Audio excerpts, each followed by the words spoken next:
Celebrities దగ్గర ప్రశంసలు పొందిన సెలబ్రిటీ సింగర్ ప్రణతి.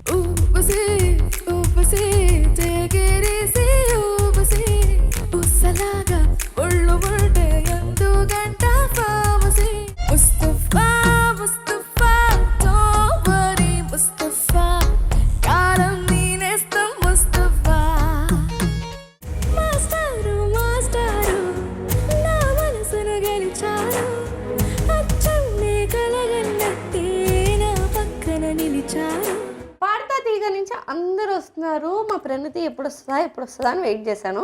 ఎందుకు ఇంత లేట్గా వచ్చావు? పిల్లలేదు నన్ను నా మీద అలిగిందా అనుకున్నా నేను. నాకు మీరెవరో తెలియదు కదా. న్యూ ఇయర్ స్పెషల్ ఏ రెసిపీ చేయబోతున్నావు? ఆపిల్ చాక్లెట్ డెజర్ట్ చేయబోతున్నాను ఈరోజు.